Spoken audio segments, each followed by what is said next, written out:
Welcome back to the channel, everybody. I'm going to try to film a video today, but please forgive me if I seem exhausted. I had an extremely difficult day yesterday, and in fact have not been back to sleep since yesterday morning. As of right now, it's about 10 a.m. on Friday, so I am extremely tired. But I didn't want there to be 2 days in a row that I didn't get a video out for you guys, so even though I may be slightly cognitively impaired, I'm going to do my absolute best to get through these clips. As always, don't forget to click like or leave a comment and actually interact with the videos so that my videos will continue to show up in your YouTube feed. But with all that out of the way, let's get after it. Climate models are now warning that a super El Nino is forming, and the last time that this happened, it shattered every single temperature record ever held on Earth. So the NOAA just basically issued an El Nino watch, which means that conditions are now favorable for one of the most powerful weather patterns on the entire planet to return. And then actually, the European climate model is showing something much worse. There is a 98% chance of a moderate event by August, and then an 80% chance of a strong event, and a 22% chance it becomes a super El Nino. So what is that? A super El Nino, you might ask, is actually one of the rarest and most extreme climate events in recorded history. And then for all of the people that don't understand, because I'm people, normally winds push warm water westward across the Pacific, but during El Nino, those winds weaken and all of that stored heat rises to the surface and spreads. A climate scientist described this as the ocean unearthing heat that's been buried for years. So what does that mean? Whenever it's strong enough, global temperatures will spike, droughts will deepen, floods will intensify, and storm patterns will shift across every single continent. There is a 90% chance that 2026 is going to finish as one of the 5 hottest years in history, and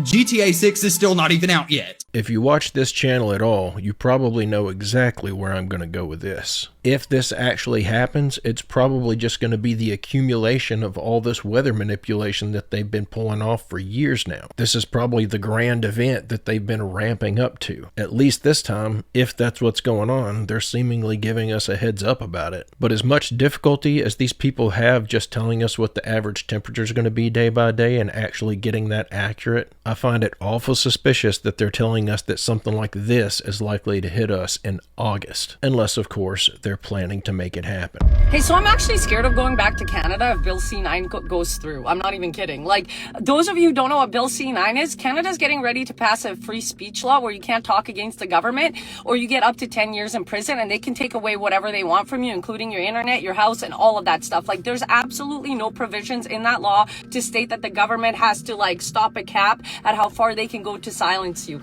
And then I start seeing ads by the government agencies of Canada telling you to think before you post, to know the difference between AI, like we're a bunch of dummies. I'm gonna show you this.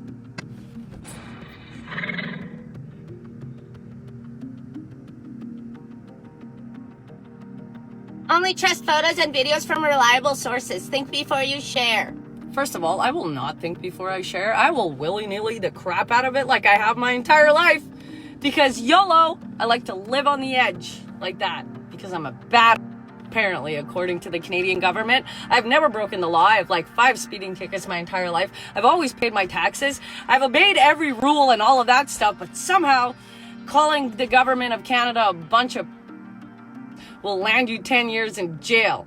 Re-education camp is going to be so lit. You guys have never been to summer camp. I'm kind of glad now, seeing of all the files and creepy people that hang around with kids at summer camps. But I have a feeling, like, minus that, that's what summer camp's going to be like, and that's what a re-education camp's going to be like. And I have a feeling it's going to be like a party, dudes, because it's going to be a bunch of us, like, we don't want to get in line and go with the agenda. So we can actually increase the blood pressure of all of the people that work in re-education camps. I'm just kind of worried about the social credit score. Do you think they're going to start us all off at 0, or do you think they're going to backtrack by looking at our social media? Because then I think I'm going to be at like a -1,000. But yeah, anyway, so Canada is getting ready to put this through, and I've said a lot of about the government. So refugee status again, I guess. Because Canada definitely isn't a communist country. I feel like that's something a lot of people probably haven't put in a lot of thought into. What if when they do launch the social credit score, they go back and look at your post history for the past 10 or 15 years and count all that stuff against you? You would think, at least at first, that they would wait to see who's going to fall in line and start following orders. But they've got all these AI systems now tracking everybody and tracking what they're posting online, and they probably have these algorithms telling them what people are going to fall in line and what people are going to fight back against the system. So this is probably going to fall in line with that pre-crime stuff where they're going to look at your past history and say, look, you're not doing anything now, but look at all this stuff you used to do. We have no reason to believe that you're not going to continue to do that stuff in the future. We're going to go ahead and throw you behind bars. But what do y'all think? Do you think they'll actually count our past post-history against us, or will we all start from scratch? Everyone beware, because this is a new kidnapping technique. Watch the video and I'll explain after.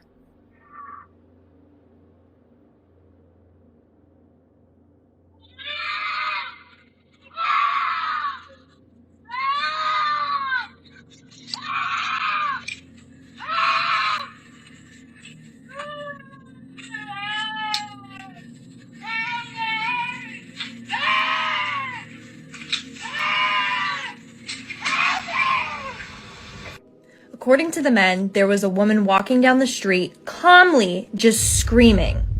She was screaming and crying and asking for help, but was very calm. When the guys left, they saw her just get into a car and they drove off. The guys went inside because they knew it was a setup.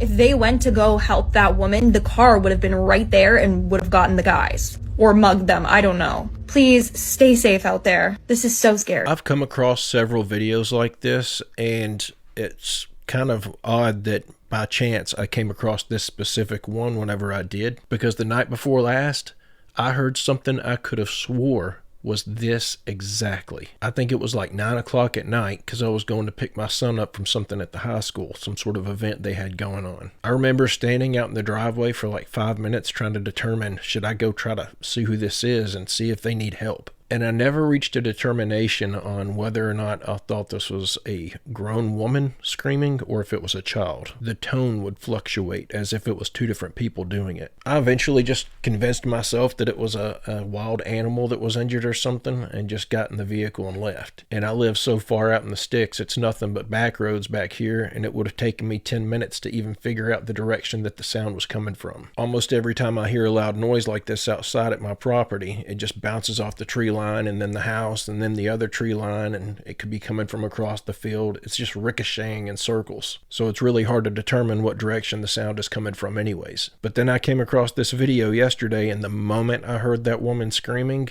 I knew I had convinced myself that a person was an animal. I'm now 100% convinced that I heard a person screaming for help. And I doubt that the person who was screaming in my neighborhood was doing it for the same nefarious purpose that this woman apparently was. But if this is working in other areas, why wouldn't you expect people to try it everywhere? I've never heard of a town in the United States that was considered to be completely free of abductions. This stuff happens all over. But now I'm curious how often this tactic is used. If any of you have actually experienced this before, leave me a comment down below and give me the details. This just doesn't seem like it would be a successful way to abduct people. I scanned in this photo the other day.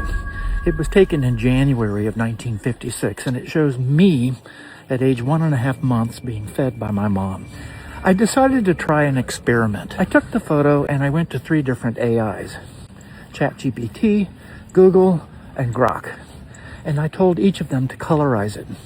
I used the identical command syntax for each AI. Here's the ChatGPT version. Here's the Google AI.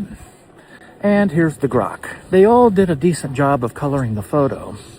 But when I took a closer look at the images, I began to notice some strange differences. Here's the original photo again. If you look at the bottom left, you'll see something lying on the floor. It looks like a blanket or a pad or something. I don't know what. Okay, so let's take another look at the ChatGPT image. It looks like ChatGPT just deleted whatever that object was lying on the floor. Okay, so let's take another look at the original image. You'll notice in the background to the left, there's some kind of end table, magazines on the bottom, and on the top of the table, there's a flower pot with a plant growing out of it. Now let's look at the Google version of that image.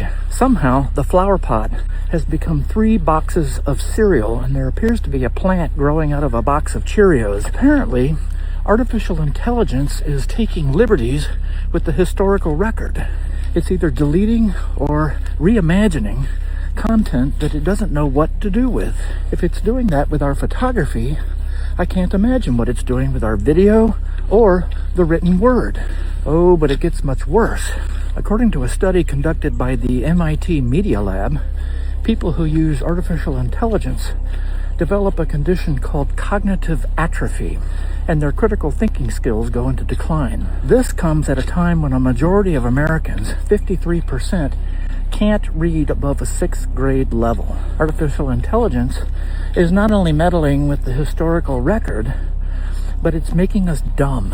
AI is a dangerous technology, and we're treating it as if it were a toy. It's in the hands of for-profit corporations that have already demonstrated they do not have the public interests at heart. The use of AI should be subject to stringent regulation and oversight, and it should not be available to the general public. Otherwise, Orwell would have been proven right yet again. War is peace. Freedom is slavery. Ignorance is strength. This honestly doesn't surprise me at all. There's been several times that I've put a specific image into ChatGPT or into Grok and asked it to just simply change a single item in the photo for it to just give me back something wildly different. But I almost wonder if Kellogg is paying ChatGPT to sneak their products into people's photos. Because when you zoom in on the original photo, it's pretty easy to see, even with it as grainy as it is, that it's some ceramic rectangular flower pot with 2 deer jumping on it. That would not be difficult to recreate. So I almost wonder if they're intentionally trying to sneak ads into the photos that we create with AI. We all know they'll put an ad on anything if they can get away with it. But in regards to the other half of that clip where he's talking about the cognitive decline that we're experiencing with the overuse of AI, I'd kind of liken this to how people can't remember a phone number anymore because it's saved in your phone. You don't need to remember that information. There are people that are relying on AI so much that they're going to forget how to do anything. Why would your brain store that information if you could look it up, if it's constantly at your fingertips? And it's not even like Googling something, because at least then you have to dig through the search results. It takes some effort. But you're seeing AI being abused everywhere now. I came across this video this morning where there was a female pastor of some church, and she had clearly used AI to write her sermon. And she's literally reading the sermon off a sheet of paper standing in front of the congregation. And she completely gives herself away because as she's reading it, she reads a part that she probably should have left out. It said something along the lines of, "If you would like, I can tweak this information to help you present it to the more dense members of your congregation." And she actually read that out loud, panicked, and said, "Amen." People are literally relying on AI for everything. Should it be surprising to anyone that it's likely going to make us all dumber? When the next crisis hits, the elites are planning to freeze the financial system, and they'll replace it with a new system, one not based on the U.S. dollar. When that happens, we'll wake up to a very strange and disturbing new reality. And for our viewers that are watching today, what might their reality look like that morning? How does this manifest? First, they'll have gone to bed knowing that a massive financial crisis was underway. But when they wake up, they'll find it has worsened and the contagion has spread worldwide. When they go to withdraw money, their ATM will say, "Closed temporarily." When they go to sell stocks, their account will say, "Transaction not available." When they go to their local business, that business will only accept cash if it's open. As citizens realize they're being barred from their money, riots will erupt. They've rigged the financial laws, changed the rules of the game to allow this to happen. The stage is set. They have the levers in place. The lights are positioned.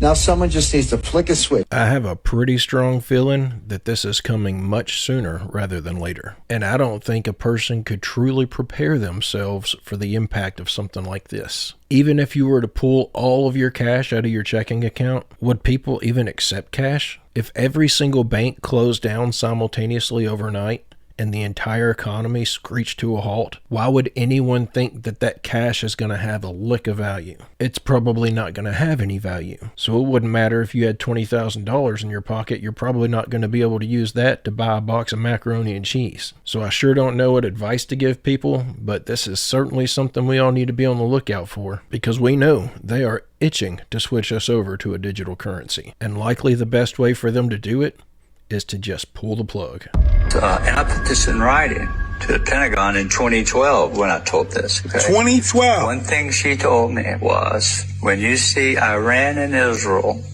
exchanging missiles, and I saw it, the way she tells me is a vision of, I see it like a living picture screen. I could see the rockets flying. Then all of a sudden, orbs appeared out of the ocean everywhere. Great. And I told the government, if this happens, the orb's going to appear and wake people up and stop it. That's what she told me. April 2026. Yeah.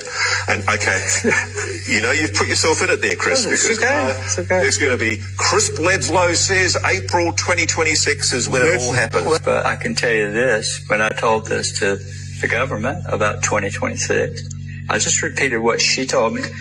They immediately put remote viewers on, and all of a sudden, all the remote viewers are saying, "Oh my, 2026, 2027, something is going to happen." 2026, Easter. What will happen? The star will, the alignment she told me about, that the star of Regulus would be on the horizon in front of the Sphinx.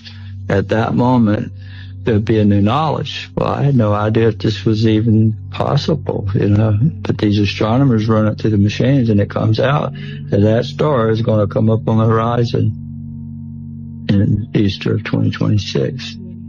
Easter of 2026. I gave him the specific time.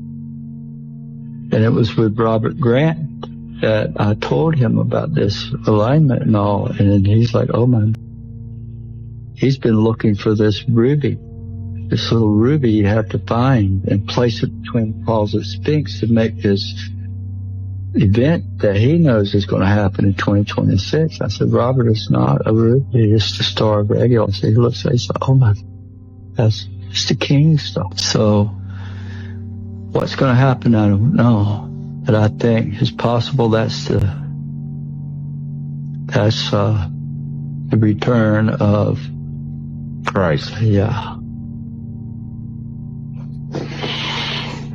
So I know a lot of you have probably never gone down these rabbit holes, but when you start going down the Earth is not a ball rabbit hole, you start to dig into history, you start to dig into the declassified CIA documents, and if you start to dig into the aliens as well, you start to come across a lot of stories that have said that over in the past there have been multiple times that we've attempted to use nuclear weapons and that a higher power had shown up and either like literally right over the silos as the rockets are getting ready to launch, 3 orbs show up, and the next thing you know, the nuclear material in the bombs, it's not even usable anymore. It's just been deactivated and denuclearized overnight, like just instantly. And there's 3 times that this has happened throughout history. If you guys dig into it, you guys can learn a little bit more about it, but this video will be too long if I dig into it. So where I'm going with this is, we might be getting ready for a nuclear event, but all the times in the past, our government's just been able to basically rub it off like, there was lights in the sky that appeared over the White House and blah, blah, blah, blah. It was all speculative, but now with cameras, with technology, with what we have today, I think we might be on the verge of realizing that the United States government isn't really the big dog in the playground, neither is China, neither is any of these other organizations, that there's much more advanced civilization. I could probably talk for an hour on this one specific topic, but I'll try to just hit a few bullet points that come to mind. So long as you're amongst the group that is prepared for this event, if the return of Christ did actually happen on Easter 2026, you would have nothing to worry about. Scripture tells us we would be caught up in the sky to greet him. But because we know that's in Scripture, and because we know what they're likely planning with Project Bluebeam, don't let them fool you if you step outside one day and look up in the sky and it looks like you can see the Messiah. Just remember what the Bible says. He's not just going to come back and float overhead. Don't let these people fool you. And I've got a lot to say about nuclear weapons.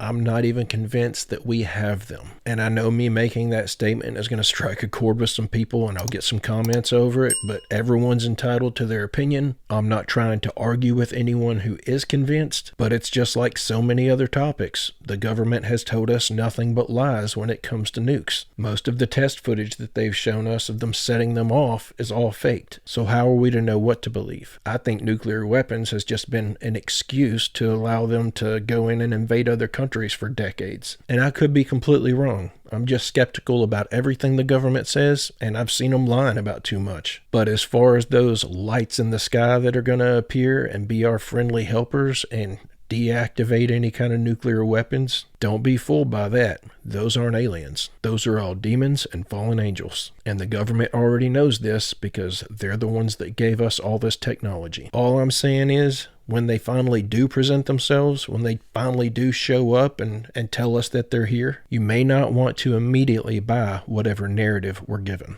China just opened over 40 brand new schools where every single student is a humanoid robot and the humans are teachers. So this is obviously insane, but China has now officially built more than 40 state-backed training centers, and the students inside are not children, they're humanoid robots. Human trainers wear VR headsets and full-body motion capture suits, and then they repeat the same task hundreds of thousands of times so that the robot standing next to them can learn by watching. Opening a microwave, folding clothes, stacking boxes, sorting materials, cooking, organizing a bedroom. One of the trainers literally called himself a cyber laborer.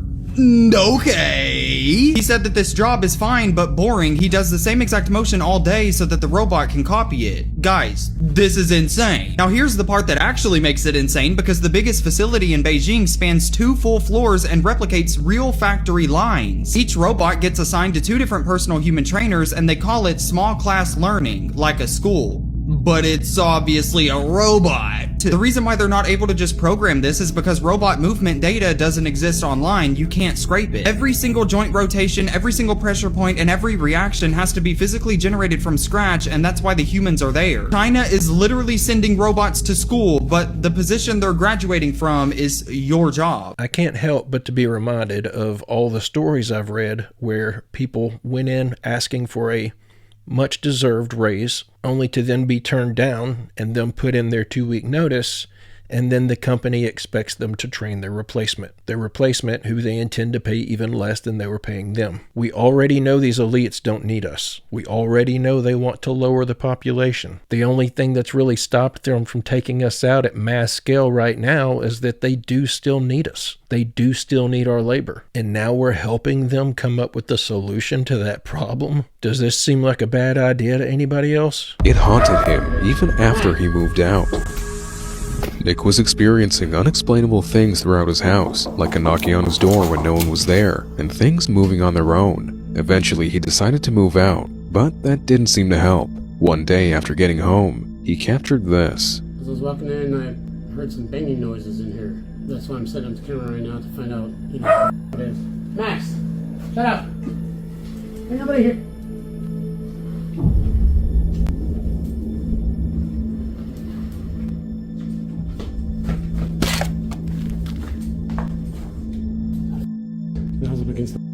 As he describes the strange noises he heard, his dog starts barking at something, and when he turns around, a shadow can be seen moving at the end of the hallway. This rack that was up against the wall had somehow moved on its own. He started setting up cameras all over the house, but never caught anything too crazy, until one day. No one was home at the time when this happened.